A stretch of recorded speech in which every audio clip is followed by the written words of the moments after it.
Hey guys, this is Andy Reyes and Asian Carlson doing another video for Blue Fire Poker. Gonna go a little bit off the beaten path today, as today I want to talk about finding balance in your life as a poker player. Now, I'm not talking about balance like balancing your three betting range against a loose late position raiser, etc., etc. But rather, I'm talking about balancing your personal relationships and your life in general with poker. And the quote for the video today comes from Orson Swett Martin, who was a writer, a doctor, and one of the pioneers of the New Thought movement around the turn of the 19th century. He was also the founder of Success magazine. And the quote is, "Work, love, and play are the great balance wheels of a man's being." Now, what does this mean? Basically, if your wheels, in this case, your work life, love life, and play life, aren't in balance, you're going to have a tough time moving forward through life. An example of this would be when you go to the grocery store and then you get that one messed up shopping cart. One wheel is kind of messed up, and so it's going to take more effort to keep that cart moving forward and going straight. Sometimes it can be impossible. Life is no different. There must be balance. If you work too much, generally your personal relationships and your recreational life are going to suffer. If you love too much, if there really is such a thing, they're going to come and take away your furniture because you don't make any money, you hippie. And if you spend too much time at play, again, if there really is such a thing, you're not going to have that sense of accomplishment and fulfillment that we all need in life. You know, That's one of the reasons why mortality rates are significantly higher the first 5 years after retirement than any other time. We need that sense of fulfillment, that sense of self-worth as human beings. Otherwise, we die. Another less morbid example of this is, take a beach vacation, for example. And you'll notice the longer the vacation is, the less you get out of it. There's diminishing marginal return on vacations. For example, day one, you get off the plane, you got the sun in your face, you got the sand on your feet. It's fantastic. You have a couple of Mai Tais, you see a couple of hula girls, life is good. Day two, it's more of the same euphoria. You go to the buffet, you have some suckled pig, you have a couple pina coladas, you get in a limbo contest. Life, still is pretty good. Day three, it's still pretty good. But your sunburn's starting to peel a little bit, and again, if you've seen one beach, you've seen them all. Uh, Vacation's still good, but not as good as day one or two. And by day four, you're just chomping at the bit. You're doodling your BlackBerry, you're getting your emails. You want to get back to work because we can't all be Jimmy Buffett, but also we can't all be Warren Buffett. But we do need a little bit of both to have balance in our life. Let's look at work first. Now, a good way not to let work take over your life is set yourself a reasonable schedule and keep to it. And I found one of the best ways to do that is to set goals for yourself. Whether it be hours played per week, number of hands, number of games if you're a sit and go player or multi-table player, or even VPPs or FPPs earned over a period of time.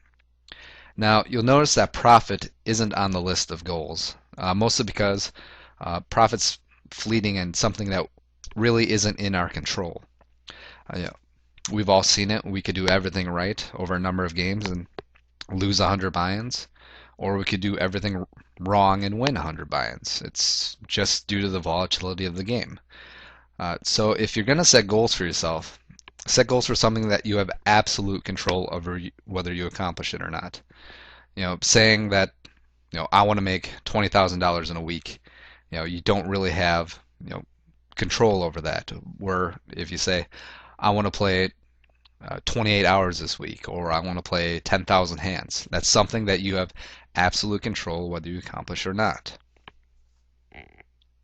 Now, the next tip for separating work and the rest of your life is to leave work at work. When a session ends, just be done with it. If you have a losing session, that doesn't give you an excuse to go be a jerk to your wife or girlfriend, or go and kick the dog, or cry in your beer with the guys, or try and break something expensive. Conversely, if you win, try not to get a big head over it. Don't go and blow money like a sailor on shore leave, or go buy something stupid like the Cleveland Cavaliers. It behooves you to try and remain even-keeled throughout this entire process. And lastly, don't let results dictate your schedule.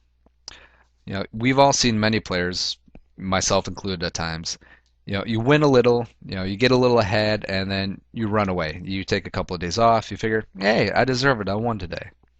But if you're stuck, you'll see them grind for 24 plus hours, and they'll usually end up more stuck than they were originally stuck in the first place.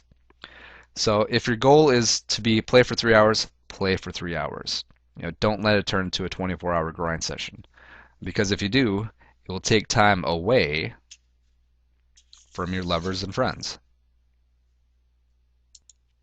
And the bottom line when it comes to having relationships is just have them. Poker can be a very cold and very isolated endeavor, especially if you strictly play on the internet.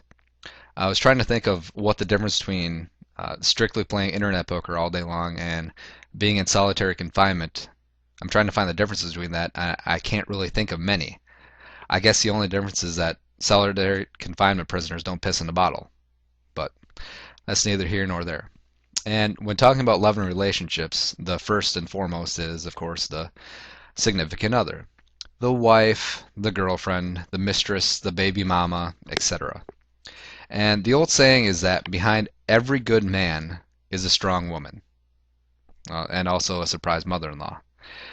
And never underestimate the value of a supportive significant other. The great companionship, the ability to commiserate with, and the cohabitation far outweigh having to hold a person public, having to go to the premiere of Sex and the City 3, which I probably will eventually, having to take Christmas photos and matching sweaters, or talking about feelings, or getting into argument over, you should know why I'm mad. Those the good far outweighs the bad when it comes to a supportive significant other. And it's so plus EV for your poker life and in life in general. Also, sex is the ultimate stress reliever. Just throwing that out there, not saying, I'm just saying. And second on the list is the friends. The brohams, the amigos, the entourage. Now, next to what I just mentioned, nothing beats stress like just hang out with your friends, going to the game, having a beer or 7. Pretty much life is good. And now the absolute best is to get friends that your wife and girlfriend actually like, and also vice versa. But again, that's a sidebar for another day. But a sidebar for today is that not to sound like your mom or your dad, but you do have to choose your friends wisely. And the saying is that you are the average of your 5 closest friends. And if you want to be successful in life, generally you should have successful, like-minded friends. Like attracts like. So, your stoner friend Riley, who's 31 and still lives in his parents' basement and has a 15-year-old girlfriend, probably not the best person to be hanging around with. I don't know. But my example is that most of my college friends are generally successful in their chosen field. So whenever I get together with them, beyond just blowing off steam and having a few beers and relieving some stress, is that it helps me refocus on what I want to accomplish in life and what I want to do with my life, because they're successful in their own right as well. Take my friend Nick. If he's going to be the best mold and asbestos lab technician west of the Mississippi, then there's no excuse why I shouldn't be good at them pokers. And now beyond friends is family. And if the Godfather movie series has showed us anything, is that family is very important. Unless you're Fredo. So never underestimate the effect that a home cooked meal or a family gathering or just a good time with your family can have on your overall psyche. Now, yes, I understand that family can sometimes be annoying. On the holidays, they'll come over and drink all your booze. They'll ask a bunch of stupid questions during the Super Bowl, and you have to keep blowing your bankroll to bail your cousin out of jail. But bottom line, uh, damn it, they're your family, and you love them, you put up with them, you spend time with them, and they're probably the closest genetic match for you if you ever need a kidney. So yeah, put up with them, and your life would be empty without them. And lastly, I'm going to touch on is kids. Now, bottom line, if you have kids, spend time with them. I'm not going to dwell too much on this point since I'm not a parent yet, but basically, I can say with certainty that the nightly 100 grand is probably far less important than Little Junior's play about the food pyramid, where he plays a trans fat. How the hell would you make that costume? But anyways, speaking of plays, your play life, your free time, your recreational time, your life outside of work and family. And basically, you need other interests in life besides poker. Now, if you play professionally, semi-professionally, or even just take the game seriously, poker becomes more of a job and basically ceases to be a hobby. Now, people with other like 9 to 5 jobs, can still have poker as a hobby as their stress reliever, way to blow off steam.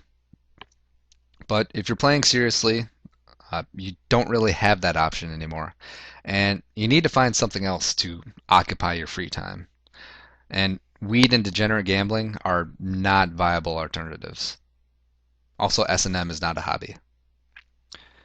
What does count as other hobbies would be, focusing on some of the younger kids. They play, video games. They play their little Xbox and they got Call of Duty and stuff.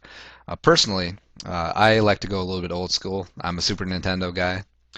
I will argue anybody who says that there aren't 2 video games ever made in mankind better than Tecmo Super Bowl or Street Fighter 2 on Super Nintendo.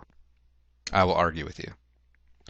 And some other hobbies might include some hands-on things. Some people work on cars. I like to, be kind of the handyman around the house, work on electrical stuff. Also sports. Sports is good. Golf, intramural basketball, hockey, a slow pitch softball, or soccer's a sport, I hear. Or another good hobby would be cooking. It's something that I like to do. I was a professional cook for about 2 or 3 years. Love watching the Food Network. Bobby Flay is the man. Rachel Ray is a troll.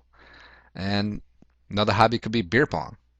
Although it's not really a hobby, it's more of a way of life. But anyways, another way to play would be travel. There are other parts of the world besides the 3x3 area that surrounds your 30-inch monitor, the strip club, and Taco Bell.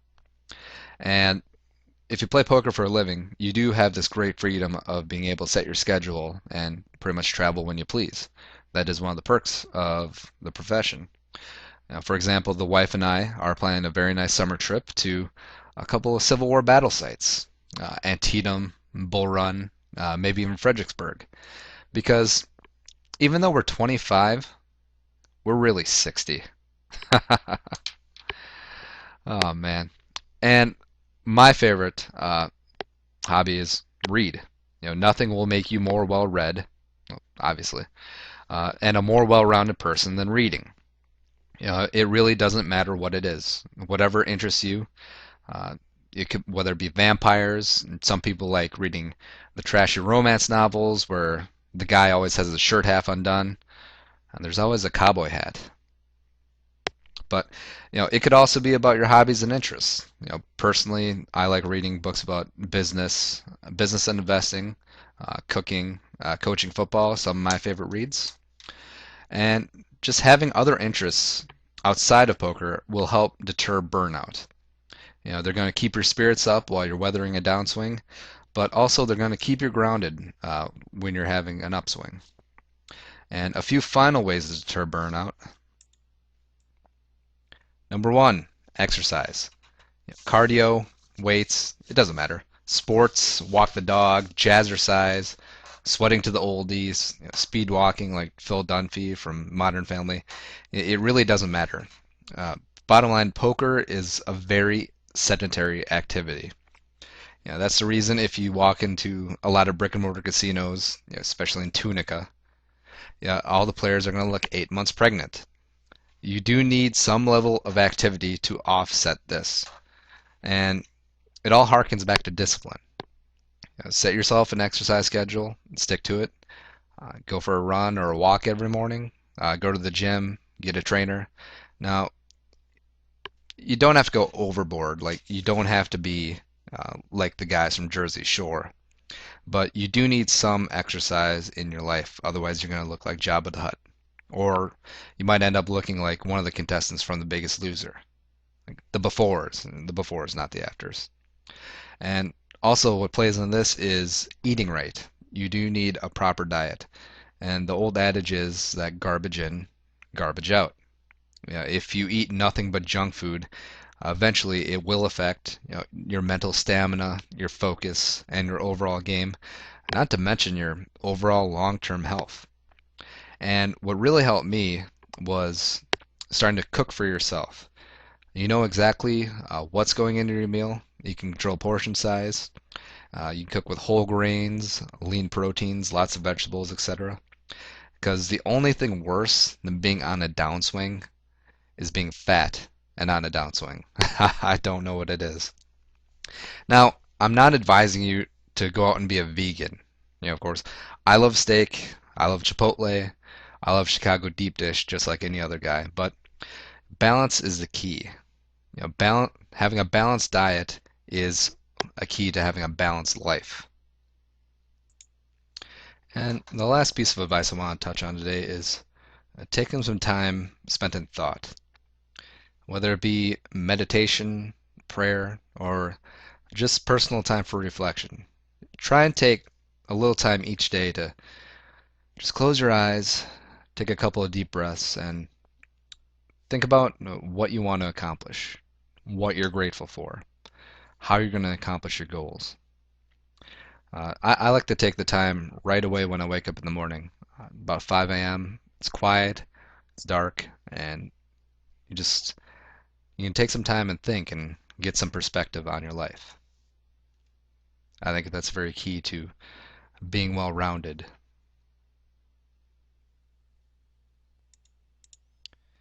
And just to recap, go back to the quote from Orson. Work, love, and play are the greatest balance wheels of a man's being. Now, as we all know, there is more to life than just poker. And if you take time to focus on your family, your friends, and your recreational time, if you make sure that your life is well balanced, all phases of your life will be that much stronger because of it, including your poker game. And in general, you're going to have a much better quality of life. And I hope this video gave you guys some good nuggets of advice to do just that. But until next time, this has been Andy Raised and Asian Carlson for Blue Fire Poker, signing off.